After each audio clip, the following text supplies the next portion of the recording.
Assalamualaikum warahmatullahi taala wabarakatuh.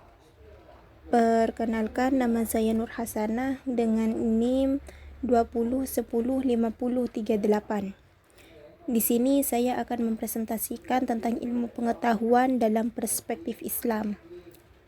Sebelum saya mempresentasikan tentang ilmu pengetahuan dalam Islam dan korelasi filsafat agama Islam, saya terlebih dahulu akan menjelaskan pengertian ilmu pengetahuan dan ilmu pengetahuan. Ilmu adalah merupakan suatu pengetahuan. Sedangkan dalam Kamus Bahasa Indonesia, ilmu merupakan pengetahuan tentang suatu bidang yang disusun secara bersistem menurut metode tertentu yang dapat digunakan untuk menerangkan gejala-gejala tertentu.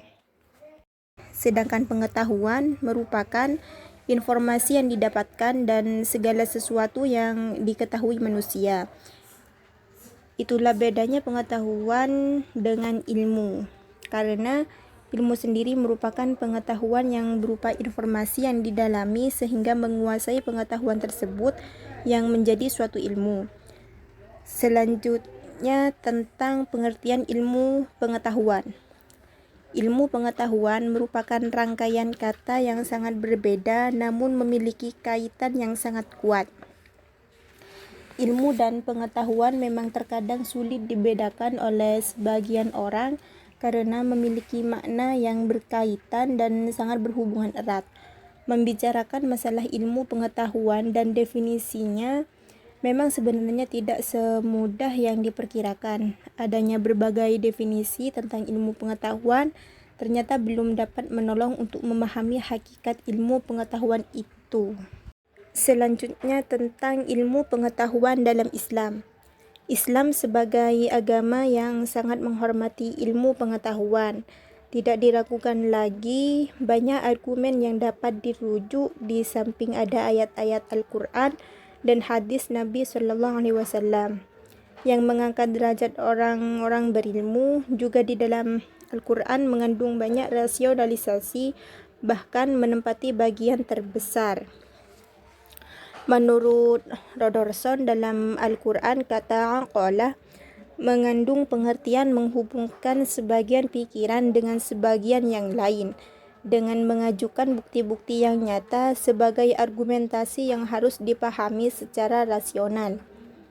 Ada beberapa definisi al-ilmu yang disodorkan para ulama sebagaimana dikemukakan oleh Syarif Ali bin Muhammad Al-Jarjani, yakni keyakinan yang pasti sesuai dengan kenyataan, sampainya gambaran sesuatu terhadap akal, hilangnya keraguan setelah diketahui, hilangnya kebodohan, merasa cukup setelah tahu. Ilmu disebut ilmu al-yakin adalah pengetahuan yang berdasarkan dalil dengan gambaran berupa perkara yang meyakinkan. Lahirnya ilmu dalam Islam didahului oleh adanya tradisi intelektual yang tidak lepas dari kandungan Al-Quran dan penjelasannya dari Nabi. Jadi, jika kelahiran ilmu dalam Islam dibagi secara periodik, menurut Hamid Fahmi Zarkazi, urutannya sebagai berikut. 1. Turunnya wahyu dan lahirnya pandangan hidup Islam. Yang kedua, adanya struktur ilmu pengetahuan dalam Al-Quran dan Al-Hadis. Yang ketiga, lahirnya tradisi keilmuan Islam. Dan yang keempat, lahirnya disiplin ilmu-ilmu Islam. Selain itu, dalam Al-Quran seperti dalam surat Al-Mujadalah ayat 11 telah banyak membicarakan tentang ilmu pengetahuan, khususnya ilmu pengetahuan dalam Islam yang artinya, hai orang-orang beriman, apabila kamu dikatakan kepadamu, berlapang-lapanglah dalam majlis, maka berlapanglah. Niscaya Allah akan memberi kelapangan untukmu. Dan apabila dikatakan berdirilah kamu, maka berdirilah. Niscaya Allah akan meninggikan orang-orang yang beriman di antaramu dan orang-orang yang diberi ilmu pengetahuan beberapa derajat. dan Allah Maha mengetahui apa yang kamu kerjakan.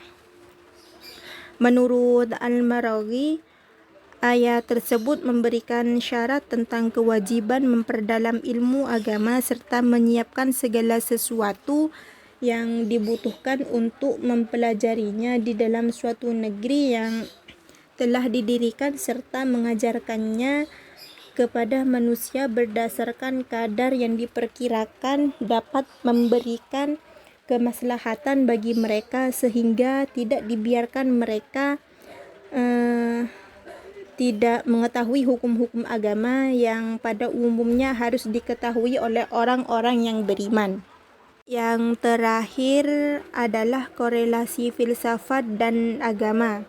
Sebagian ahli memiliki kemampuan yang sangat tinggi dalam memikirkan berbagai hal yang mencakup alam, manusia, bahkan Tuhan yang disembah oleh manusia.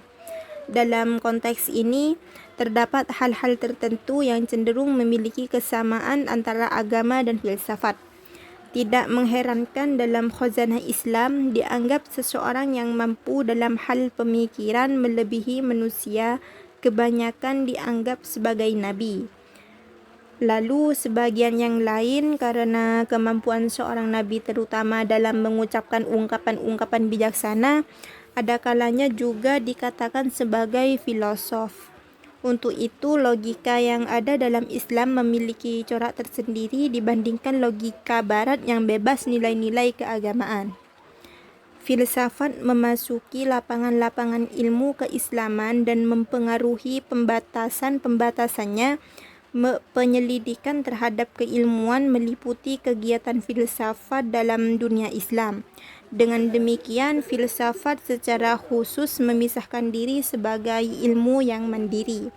Walaupun hasil juga ditemukan keidentikan dengan pandangan orang Yunani dalam masalah teori tentang pembagian filsafat oleh filosof-filosof Islam. Para ulama Islam memikirkan sesuatu dengan jalan filsafat. Ada yang lebih berani dan lebih bebas daripada pemikiran-pemikiran mereka yang biasa dikenal dengan nama filosof-filosof Islam, di mana perlu diketahui bahwa pembahasan ilmu kalam dan tasawuf banyak terdapat pikiran-pikiran dan teori-teori yang tidak kalah teliti daripada filosof-filosof Islam. Mungkin hanya ini yang dapat saya sampaikan, kurang dan lebihnya mohon maaf. Akhiran, Assalamualaikum warahmatullahi taala wabarakatuh.